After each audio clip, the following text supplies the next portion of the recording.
Hello and welcome to the Movement Made Better podcast. Today's guest, we are excited to have on Trina Altman. Trina, we'll turn it over to you to give a little introduction to the listeners, please. All right. So my background, I'm an interdisciplinary movement educator, I guess would be maybe a one way of describing it. Most well known in the yoga space for teaching continuing education to not just yoga teachers, but movement teachers of all kinds and personal trainers and physical therapists.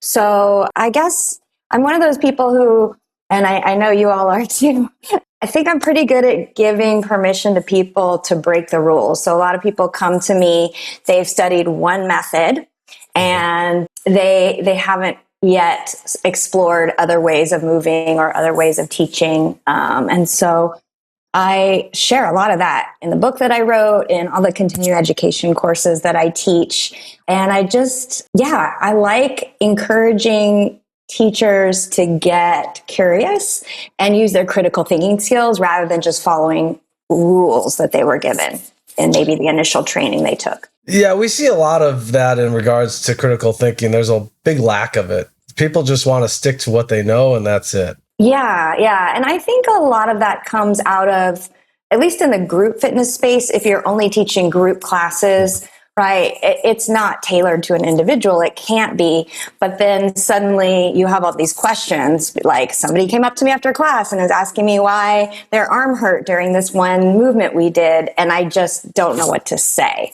They're not at the point where they can be like, hey, I can recommend a physical therapist to you if you haven't done PT. If you've already done PT, and you want to do a private session, we can build on what you've already done in physical therapy and get you to the place where when you do this thing in class, it's probably not going to hurt anymore. So yeah, there's I think a big divide between teachers who teach only group classes versus teachers who teach both group classes and private sessions. Well, so your book is called Yoga Deconstructed that you just wrote. Thank you for the copy. I'm a couple chapters in. It's fantastic. Love what I'm getting out of the book. You went to Brown University. I like that. I like the background on how you got into yoga. You just took it just to see what it was about and then go from there. I had a lot of other careers before this one. So I don't know how far back we want to go, but yeah, I studied political science as an undergrad. And my first job out of college was as a financial analyst at Goldman Sachs on Wall Street. And I got out of that pretty quickly, but it got me to New York. I'd always wanted to be a fashion designer. And so I sort of made my way into that world, I guess I would say on my own, because I wanted to go to fashion design school. My parents were like, no, you're not moving to New York, and no, you're not going to fashion design school. Oh, interesting. So when I got to New York and I didn't like the job at Goldman, surprise, surprise, I started temping at all different types of places. I mean, this was 1994 or 95. So like freelancing just became a thing. Like this was this brand new thing that you didn't have to get one job with a salary and benefits and, 2 weeks vacation after you'd worked there for a year. It was good for me because I did a lot of temp jobs in advertising and publishing and just all different industries because who knows what you don't know what you want to do when you're very true. Very true. Right? That is so true. Yeah. So I ended up working at Barney's, which is like a pretty high-end department store. That it just closed recently, but it was around, I think, since like the 30s, and started taking classes at night at the Fashion Institute of Technology on my credit card, bought a sewing machine on my credit card, and eventually ended up working in fashion design at several different places in my 20s. I left New York City when I turned 29. And was still doing textile design, but it wasn't until, so I'm 49, I'll be 50 in May. I did my yoga teacher training, my 200-hour, when I was 36 years old. So that would have been in like 2007. Oh, okay. So that's where this part of the journey began.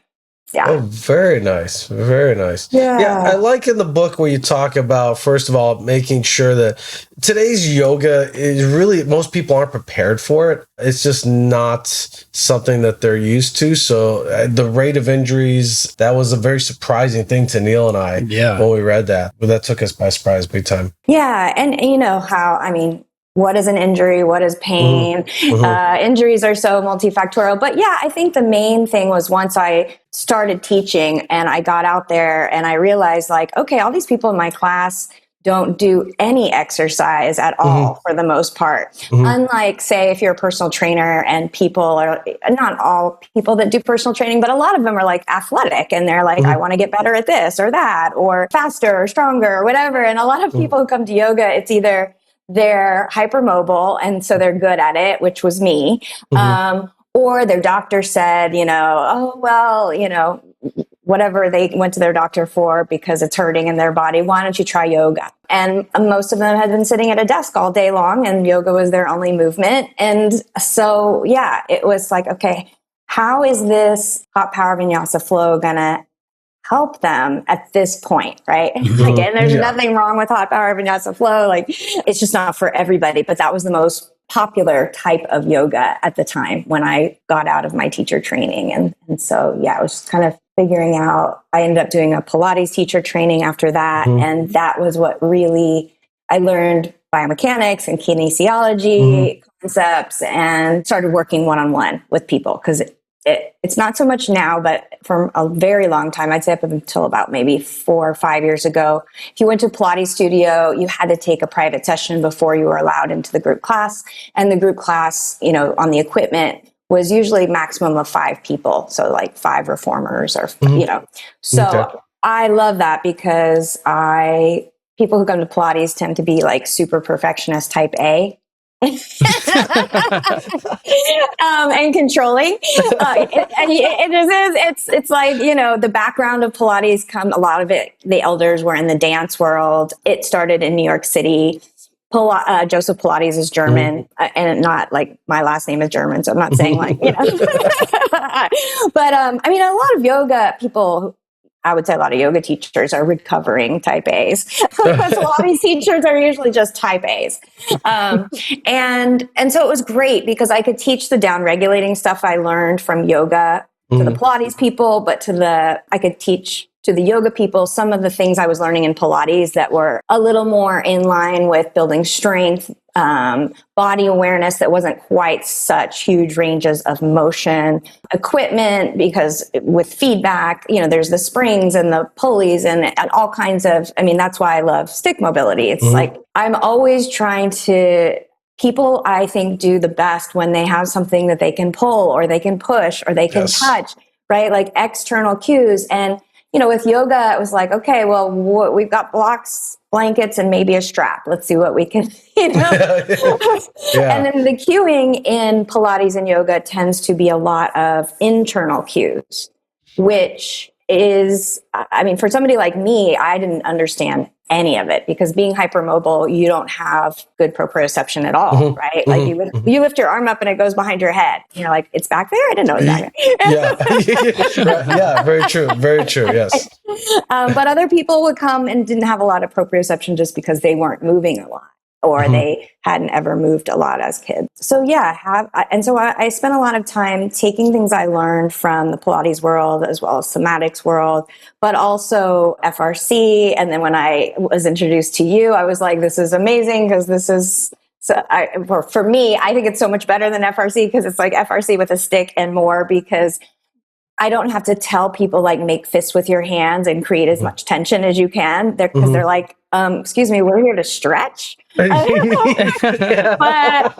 why? We're here to stretch and relax. And I'm like, no, you're just pushing the stick into the ground. You're just pulling it apart. It's not like, okay, we're going to ramp up and I'm like spouting off numbers like 70% of your maximum, And I'm down with all that kind of stuff, but I just think when you have props and tools, it's kind of, it's no different than I don't have any kids, but my mom she got her master's degree in education and she taught elementary school.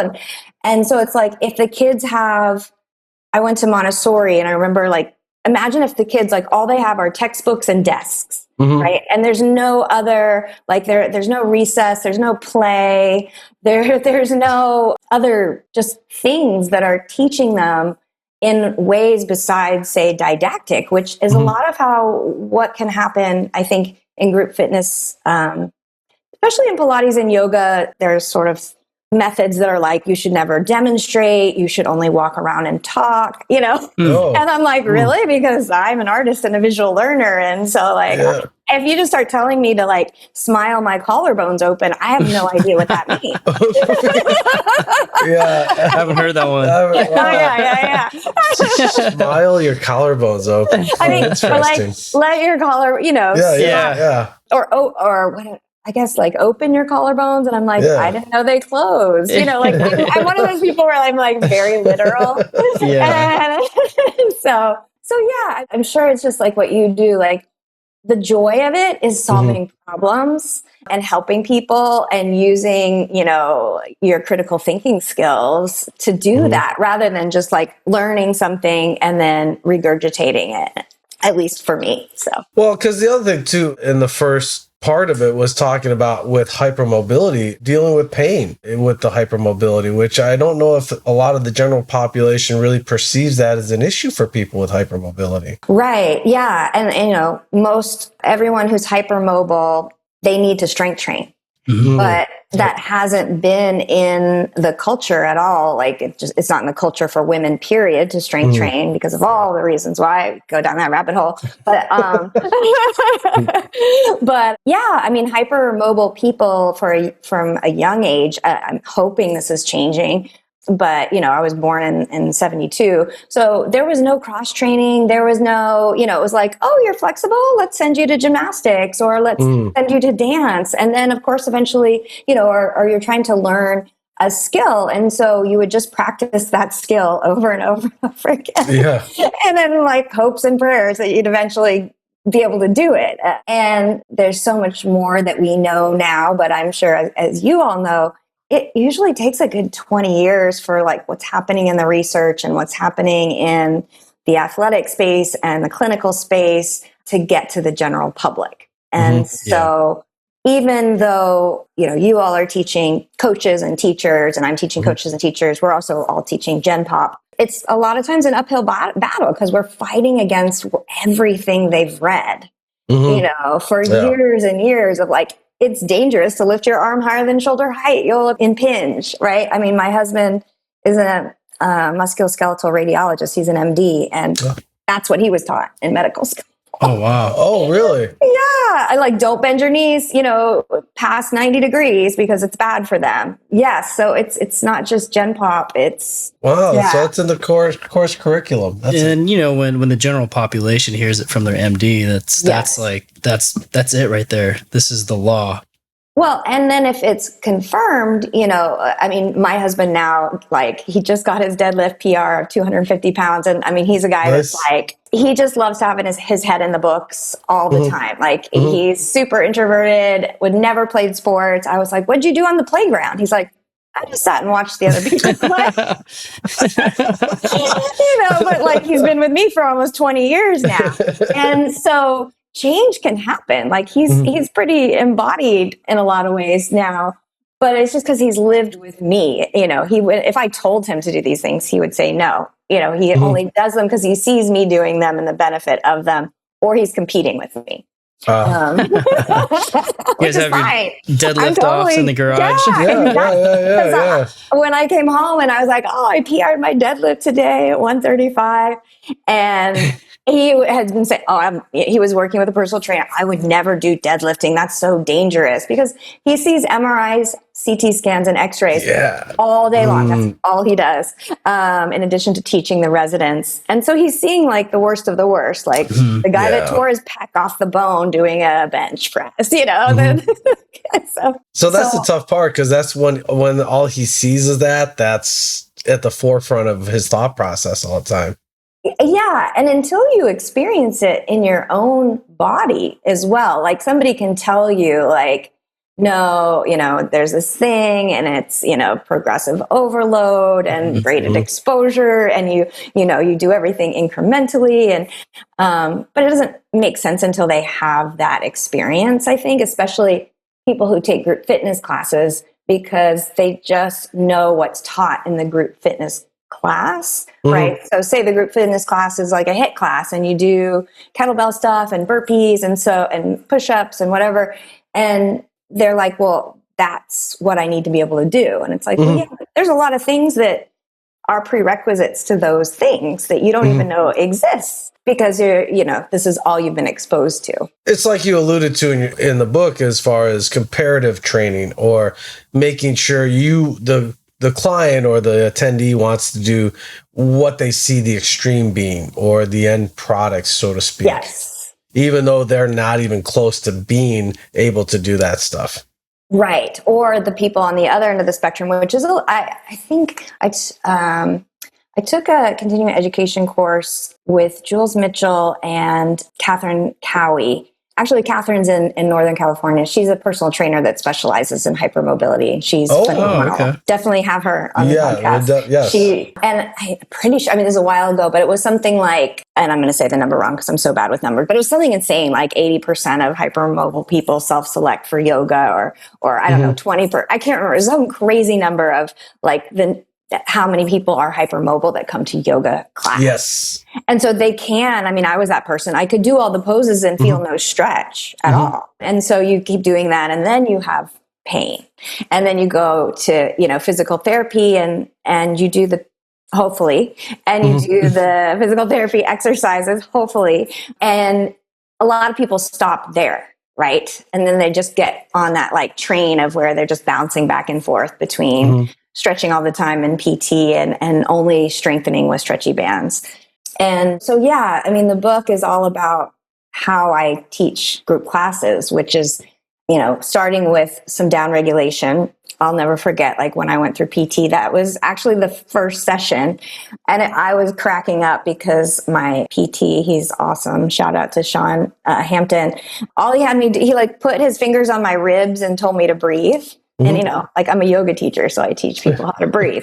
But obviously he says, right, like how anxious I was. And because it's scary when you're in pain and you're hurt. And so I usually start off class like that. And then we'll do oftentimes a somatic sequence. So whether it's like a Feldenkrais sequence or Laban Bartenieff or Hanna somatics. And I pick that sequence based on the directions of movement at the joints that we are going to be dealing with later in the yoga pose or poses at the end of class. So it's like a way for people to be on the floor because most somatic sequences are on the floor. And they don't know that they're spending first 10 minutes of class exploring like tiny movements of scapular, elevation and upward rotation or thoracic extension and rotation and just like the upper thoracic, not even, getting down to like T12, L1 because we're doing back bends, or twists. And so it's soothing, it's relaxing. And, and then we'll do some corrective exercises or preparatory exercises, mobility drills. So something a little more, like what you would see as a warm-up for a weightlifting workout or a physical therapy exercise. And then we'll start getting into the yoga so that they kind of have a little more of a foundation, because a lot of yoga classes, like the warm-up for the super stretchy poses at the end are sun salutations, right? Like that's the warm-up. But sun salutations, it's like, you're doing upward dog, which is where you're on your hands and your pelvis is off the ground and you're on your toes. And then you go from there to downward dog, which is not super accessible for most people, especially as a warm-up. And then chaturanga, which is a tricep push-up, which most people can't even do a regular push-up in yoga, right? Like that would be a better place to start. And I'm saying that as being one of those people. And so, just kind of reverse engineering the poses so that things are a little more accessible in terms of a group class. And also, because of the pandemic, so much has changed, and also just so much has changed for a whole lot of other reasons. A lot of the gurus, there were like 3 or 4 really popular styles of yoga, and it was, a top-down situation where in so many ways. And a lot of those gentlemen passed away. And so, things have changed a lot, but for the better. I always just taught my yoga classes at a gym because then I didn't have to toe the line of like, this is all you need, sign up for a membership at the yoga studio and do yoga every day for 30-day challenge. I could be like, this is regeneration. You also need to like go downstairs and do strength training, and you go upstairs and do some cardio or whatever, take a Zumba class. It's sort of the similar situation with kids, I think, being funneled into a specific athletic pursuit. Yeah. And then just like everything revolves around that. And then of course they get injured. So what is the most common injury in yoga? Oh gosh, that's a great question. I found that a lot of people would come in with wrist, shoulder stuff. You know, usually a good 70% of the class is spent load bearing on your hands. So plank, up dog, down dog. And then at the end of class, arm balances, crow pose, chaturanga. But other things like low back pain, you know, we're doing a lot of back bends. And if, you know, that's not something that your body is used to doing a lot of, right? That could, but also a lot of forward bends. So tons of forward folds, you know, like straight legged, hands to the floor, then halfway up, then back hands to the floor, then all the way arms up, which if you're deadlifting, like you're good, right? You're right. But if you're not, if you're sitting at a desk all day and then somebody's asking you to like do a whole bunch of forward folds. Yeah. And then a lot of hip stuff because yoga, you know, and when I say yoga, I'm just talking about asana because yoga is so much more than just the poses. Everything is, I always say, everything is a spread your legs event, right? Like everything stretches your adductors. Everything is like external rotate, you know, everything is external rotation, flexion, and abduction for the most part. A lot like ballet. And, you know, some like super deep end range of motion hip positions, whether it's the seated poses on the floor or the standing poses that you're doing in lunges, say. Yeah, so it kind of runs the gamut, but you know, it's such a tricky topic because who's to say, right? Like, did the injury come from sitting and never moving? Or did the injury come from the yoga? Or did the injury come from because you're going through a divorce or your dog died, right? Like we know that pain is it's a biopsychosocial event. But I do find that a lot of people are drawn to yoga because it's seen as like a gentle, safe way to exercise for people who either don't like exercise. For people who don't like to upregulate their nervous system, you know, which I get it, right? If you're at your computer for 9 hours a day, like upregulated on coffee, clicking your mouse and, you know, but yeah, the book, I wrote it and what I teach is to help educate people. Movement is like food. We need all kinds. Need all kinds. Yeah, exactly. And we're all different. Yeah, I mean, we all do. Exactly. I love correlating that. People get that correlation. They get it. They're like, okay, I understand now. Because what I enjoy was your perspective on how yoga has evolved or needs to evolve because of the time period when it was created, when it came about. The way we generally move in industrialized countries now is vastly different today than it was eons ago. So that was a great aspect of what you wrote, was how yoga needs to change to accommodate for that and to take those things into consideration. Yeah. I mean, I think even when yoga first came to the West, I mean, it's debatable about when it did, but when I think of like Richard Hittleman wrote this book in the 60s, Everybody Got, and it was like all these, how do you describe them? Like super trendy women in like all black leotard cat suits with like 60s hairstyles, you know, doing yoga. And even back then, when you think about how much more people moved in their daily life in terms of things not being automated. I mean, sure, they had washers and dryers and dishwashers and all those things, but they weren't on screen. Like they were still moving more, way more than what we're doing now. I kind of saw exercise become a thing. Like my parents are baby boomers and their parents didn't exercise. No. Like my dad started running in the 70s. He bought a pair of Nikes. My mom took me to Jane Fonda aerobics classes in the 80s. And, you know, like it felt to me like it kind of started in the 70s. Before that, people just played golf or tennis. Yeah, I have the same feel. It's like when my parents first joined Nautilus. I was just all like, or the racquetball club. Yeah, I was like 10. I'm like, what the hell is going on here? What is this? You know, and so when they take you, you're just all like, what am I doing here? I just play. Like, I play sports. What are you people doing in here, you know? Yeah, just go out and play. That was always my my concept of when that came about. But yeah, I'm pretty much in the same boat. I think the 70s is really 80s is when it really started to proliferate. Yes. Yeah. So all this information, I mean, exercise science, like, I don't know when it started being something you could major in school, but I would think maybe like not till the 80s. I'm not sure, but it's relatively new, I would think. I mean, physical therapy is a very new profession as well. So when you do for yoga, I know when we see coaches, and you address this early on in the book with assisted into the movements in and out. Is that really something that you would recommend? I mean, because the person doesn't really know the person that they're working with? Yes. Yeah. So, a lot of what also is challenging thing to discuss. So like if we say we're talking about yoga. So yoga, the way that it's practiced, asana style, was brought to the United States in like the 1920s. And Sri Patabi Joyce, they did performances. And so Ashtanga yoga was what he called it.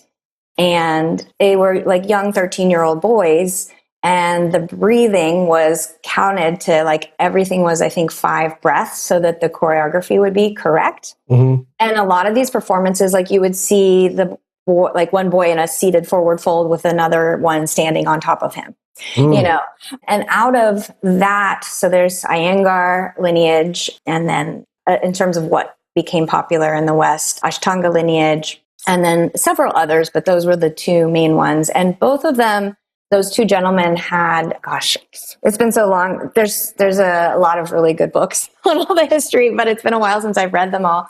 But they were physically abused, like really harshly for years and years and years when they were taught yoga by their guru, who was also a relative. And so that got passed down. Yeah. So there's a lot of physical violence comes with those hands-on adjustments. And, I think hands-on cueing is fantastic, right? But the types of physical adjustments that were being taught in 200-hour trainings because of the lineages that they came from were things to push you further into, push you deeper into a range of motion. Yeah. And, there's a whole, that's a whole nother rabbit hole of not just can you hurt somebody, but touching somebody you don't know and you don't know their history, and consent and, you don't know their trauma background. So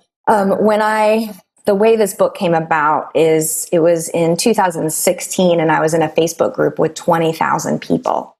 Okay. And the woman in charge of the Facebook group, Diane Bruni, she's no longer with us, came from the Ashtanga lineage, and she had the first Ashtanga yoga studio in Toronto. And I mean, it was there was just a huge boom. Yoga teachers in New York City in the late 90s were teaching privates all over the city. It was when Sting started to do yoga and Madonna, making $150 an hour. So the industry has had all these cycles.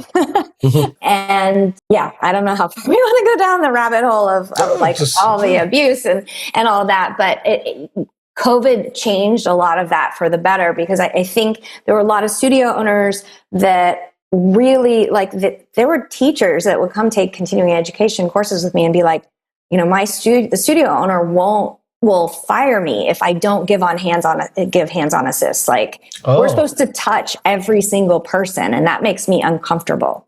So this is the culture in which yoga 200-hour trainings, most of them were taught, including mine.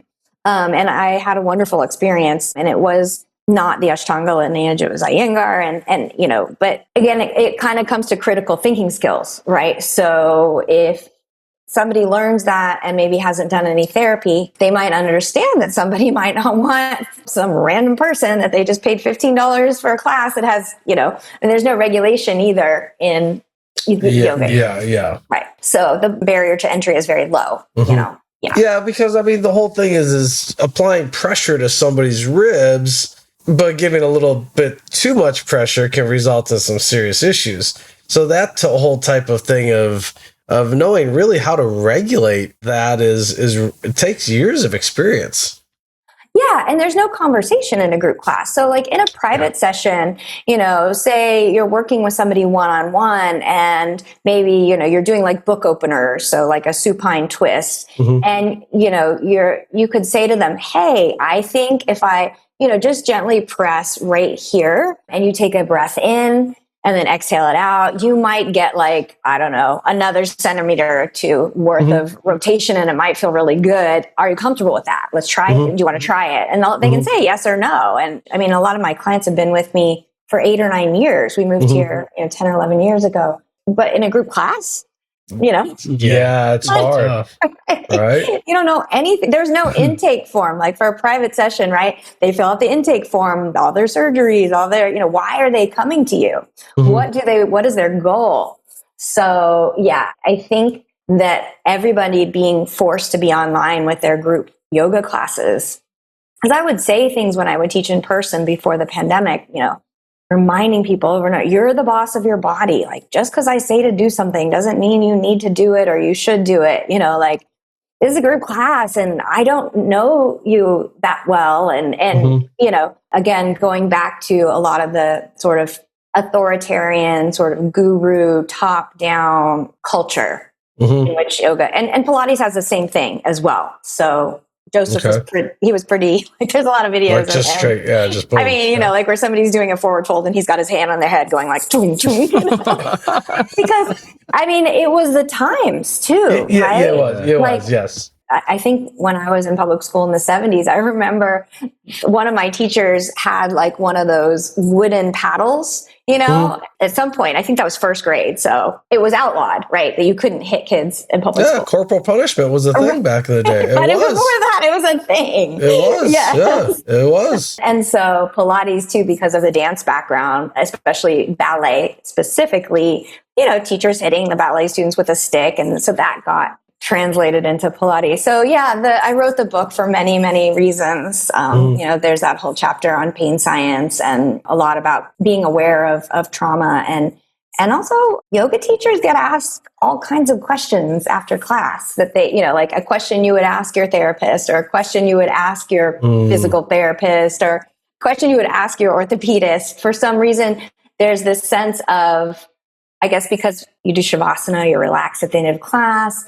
And when they go to their doctor, the doctor has 5 minutes or whatever, 10 minutes, right? Whereas they're like, oh, my yoga teacher, we chat after class. And so I've written quite a few articles on scope of practice for yoga teachers.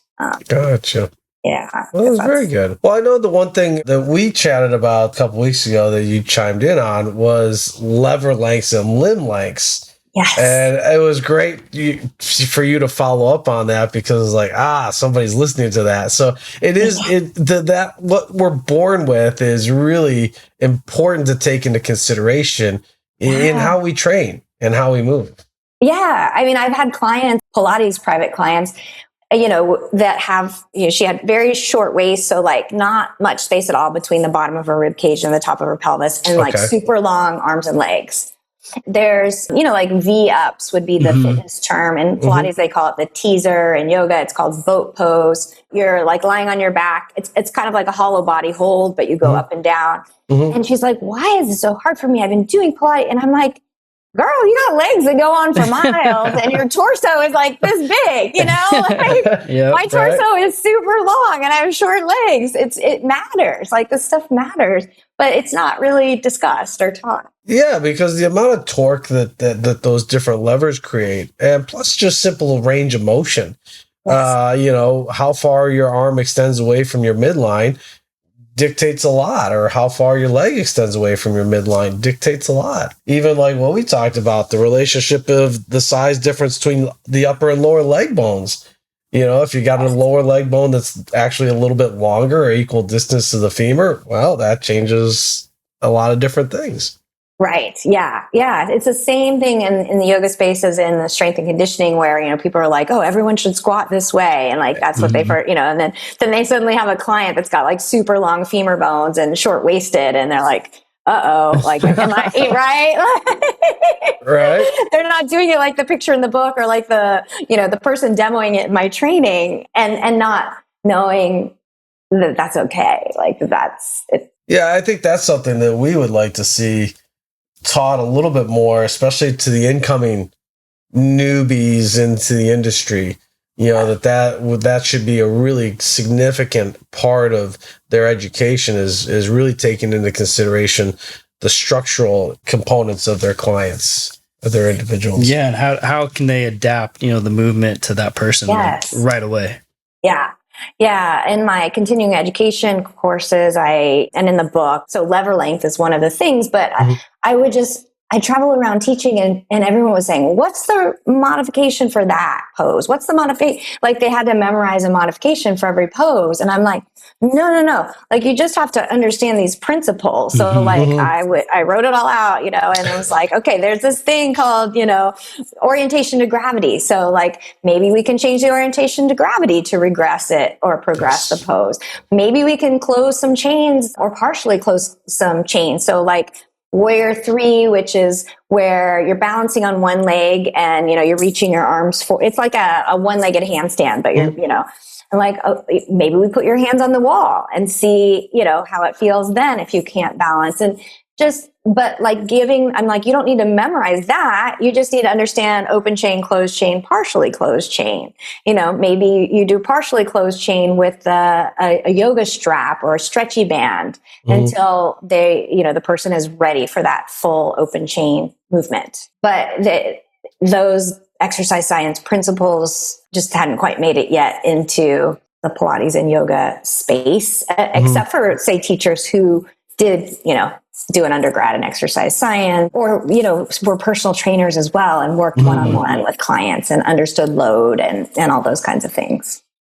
Yeah. Cause I know when I first broke into the industry, that was never, you learn levers, but you learn it more from just a lifting aspect of what each lever does, how it increases or decreases the stimulus, but you're never really taught, okay, this Joe Schmo's arm is this long in relation to the torso. You're like, oh, well, that makes a big difference in how this person, what exercises that person excels at and what exercises or movements the person has a really difficult time with.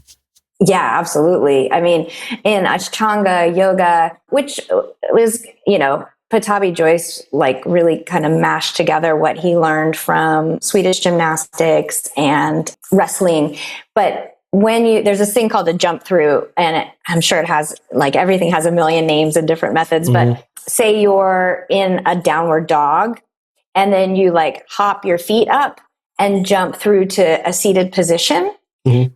If you have long arms and a short torso, you're going to be able to do that. And then there's the jump back too, right? Yeah. But if you don't, like, I'm like, I need blocks to make my arms longer. Like, this is not going to happen. Right? Yeah, exactly. So that's a perfect judge, right? Get blocks to allow that person to now go through that movement, because without them, it's just going to be really difficult. Yeah, and even back bends is the same thing. So if you have a longer like if you have more space between your rib cage and your pelvis, I mean, not always, but I've had a lot of people come up to me and they're like, it doesn't matter. Every back bend I do, it always hurts. And, I'm like, well, there is like, they'll have like not even an inch space between, they're just really short waisted, their bottom rib, and I'm like, how about triangle? Oh, I hate triangle. Right? Because triangle pose is like the same. There's like, I feel like my rib is just like banging into my, ilium bone. I'm like, because it is. Because it is. Yeah. It's closed the gap pretty quickly because there was a small gap to start with. And you just close it really quickly. Yeah. No, it's very true. But I love teaching. I mean, I had the best experience doing that private training with you for Best Stretch Ever for Equinox. Because as somebody who teaches, continuing education, I was just blown away. I was like, I'm Dennis's biggest fan. Like, I was just like one day and I was like, I mean, you're such an incredible teacher. And the way that the sticks, are being used every time I teach, I still teach a weekly Best Stretch Ever class at Equinox on Thursday morning. Good. Oh, fantastic. Yeah. And people constantly have these aha moments. over and over and over again. And it's so simple, but it's like, they'll be like, wow, I have no grip strength. And it's like, well, right. Like if you're not, lifting weights in a pulling fashion or lifting weights at all, then holding onto a stick for a little while is going to feel hard because we're only good at the things we do regularly. Yeah. Well, it's like you brought that up where you said yoga, you talked about yoga does predominantly the pushing, but it really lacks the pulling. And I hadn't really thought about that until I read that. I was like, oh, that is so true. There's really not a lot of pulling in that, in their practice. And that's really, it becomes a problem because, for years and years and years, I don't know if it's still done, but when I did my teacher training, it was like, yoga is all you need. You should practice yoga every day. And that was meaning like pranayama, breathing, meditation, your Ayurvedic practices, and your asana. But because we are in America, right? And also people need to move more, and capitalism, right, is selling, people want the yoga poses. Most people don't want to do breathing and meditation. So the yoga everyday thing became yoga poses every day. And so the super hypermobile, flexible people, got overuse injuries, right? From just stretching and not having a balanced movement diet. And then other people who weren't flexible, got more flexible. But then usually at that 3-year mark, all the aches and pains start to emerge because all they're doing is yoga. So something that was made them feel so much better is now making them feel not good. Do you think there's this kind of competition to go further and further and take the pose deeper and deeper and deeper too? Yes. that was the whole cultural zeitgeist for years and years. I say I live in a little bit of a bubble. So it might still be that way. I'm in this little bubble of people that are movement nerds and study all the things. But it was hashtag yoga every damn day.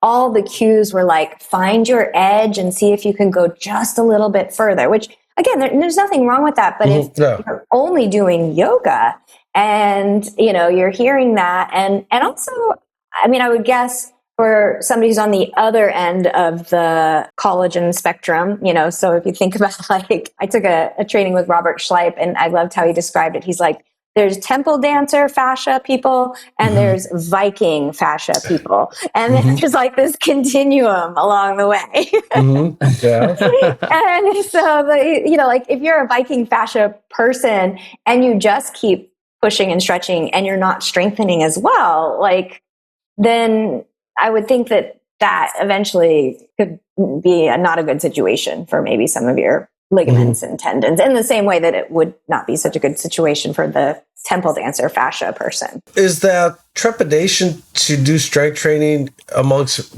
a lot of yoga people because they think that they're going to lose on the end as far as flexibility wise? I've definitely heard that. That's one of many. I'm going to tighten up and lose my range of motion. And I try to explain about the nervous system and, and they're like, whatever.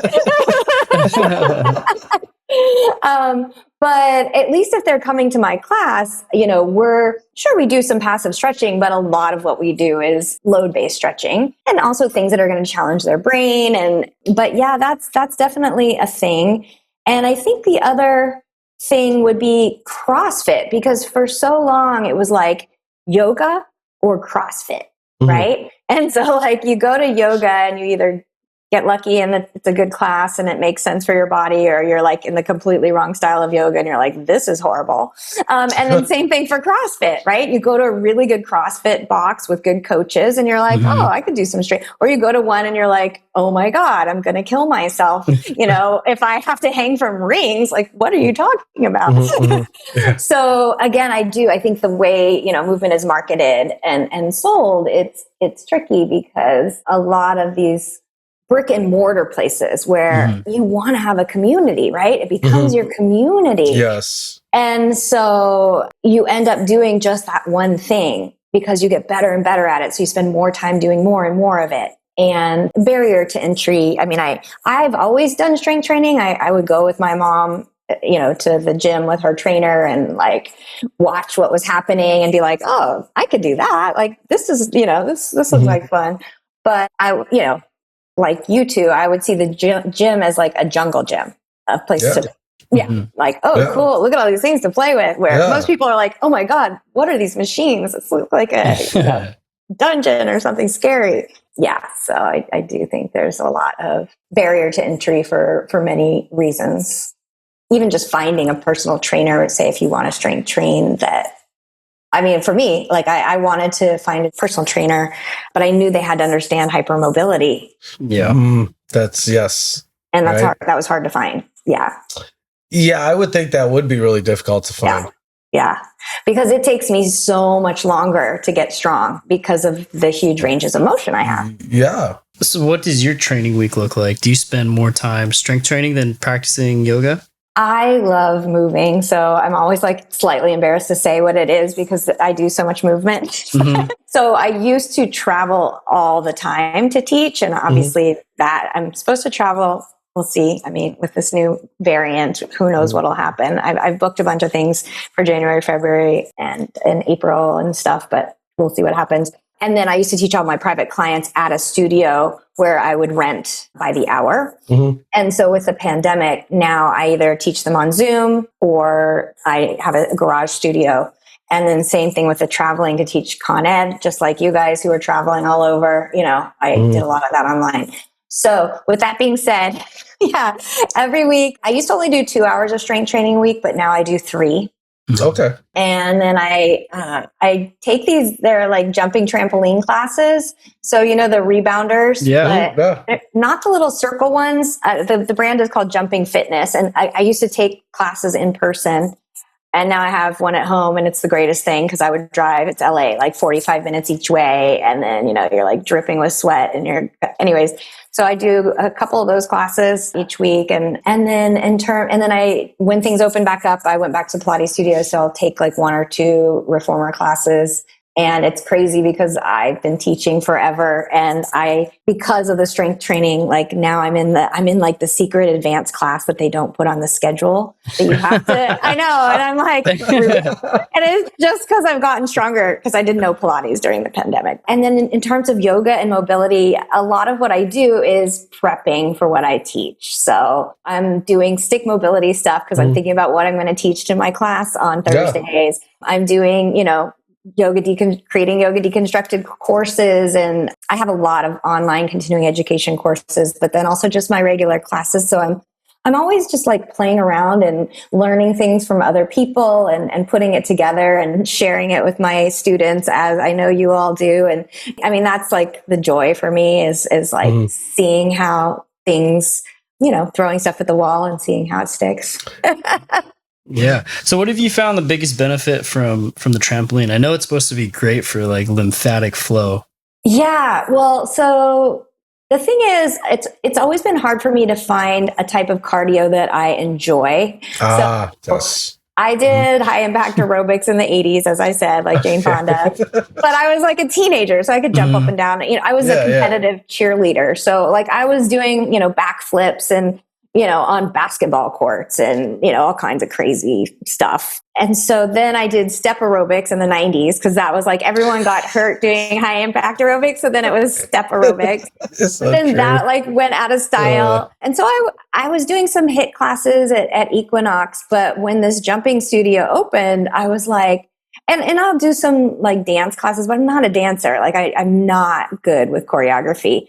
And so I took this jumping class and I was from this guy who's like a master trainer, like flies all over the world, used to be a ballroom dancer and a ballroom choreographer.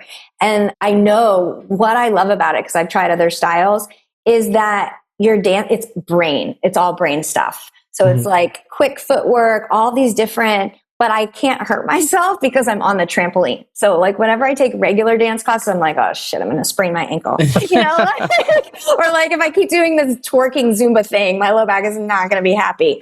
Whereas on the trampoline, it's like, it doesn't matter. You can mess up and, you're just not going to hurt yourself and you're bouncing around and it's happy and it's challenging for my brain. I get bored with like the elliptical or spinning class, like, no, yeah. So one of my teachers, she actually was a former dancer too. So she comes up with some cool choreography. But if you're not into choreography, like there are so many jumping classes that are just like super. One of my friends, I like sent her a link for the classes I take, and she's like, this kind of feels like I'm on a Carnival cruise doing, dance lessons. And then I was like, yeah, no, this isn't for everyone. And then she sent me like a YouTube link of the one she liked, and I started to take it, and I was like, oh my God, this is so boring. Like, we're just doing like jump squat, like felt like robot, like jumping jacks, arms up and I was like, no. My brain needs more of a challenge. Yeah. Yeah, it's funny because try it. Yeah, no, I love trampolines. That was when I did gymnastics as a kid, that was probably my favorite thing to do. Me too. My least favorite was actually the uneven bars. And not the balance beam? I loved the balance beam. The parallel bars were good, and trampoline was my favorite, but it was in midair type stuff. On the bars was kind of, even as a kid, there was a little bit of trepidation, and I couldn't let go, sort of. So I know that was one of my biggest issues when I took gymnastics as a kid. But a trampoline was awesome. I love that. Oh, so in the foam pits, and then they put the belt around you, and it's the same idea. They're like, okay, try a flip, and you're like, cool, like. If I fall, I'm not going to hurt myself, Yeah, that was the thing, because with the trampoline, you're like, boing, you bounce right back up. So they removed that trepidation right there for you. It was funny. Sherry and I were just in Utah, and I guess in Utah, trampolines are a thing. Yeah, people just build them in their backyards. Okay. So it was kind of funny. Friends of ours just moved there, and one of her friends is an orthopedic surgeon. He's all like, oh, trampolines are terrible for people. And I'm like, well, yes, because you're seeing the bad results that happen, but trampolines overall, I really enjoy them. Yeah, I mean, when I was a kid, we didn't have one, but I had friends who had them, and then of course at gymnastics. But my friends who had them, I mean, we would be out there for hours. Oh yeah, but there was no net around it. Right, like that. It was just I mean. Yeah, it was crazy. I'm like, I don't even know how I'm here, and I didn't crack my head open. All the crazy stuff I did as a kid, like, dude, it was just We rode bikes without helmets. No helmets, good. Yeah, we were good. No We're still here. We're still here. I know. I mean, even now the trampolines have the elastic bands rather than the springs. So like the metal spring. So a lot of it too was like you could get your finger caught in the spring. Yeah, or just mainly just fall off. But I know those trampoline parks, they look like fun. The ones where it's just like it's like a whole floor of just. You did that, right? Well, no, I went into there's a trampoline park right by the hockey rink. So I stopped in on the way back, and the guy looked at me like I was a weirdo because I was like, "Oh, how much is it for me to come in and trampoline?" And he's all like, "You're bringing your kid?" No, I don't have any kids. I just want me. And he did. He looked at me like, "You're a weirdo." And I was like, "Really? Adults don't just come in here?" He's like, "No." He's so not without their kids, like they bring their kids in here. But he was looking at me like, so I was just like, all right, we haven't done it yet because I want to get Sherry out there. But you can take my kids. That would work. But yeah, Neil's like babysitting. That's a good point. No, so that's fantastic. Yeah. So, well, thank you for coming on today. We appreciate it. Social media, way people can follow you or get a hold of you?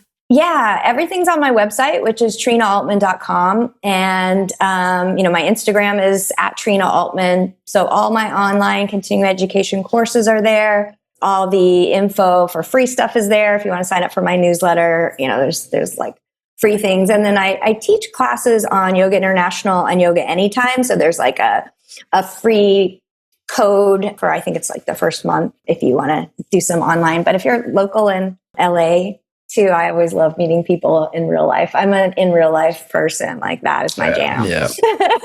Yeah, ditto. Very much so. Yeah.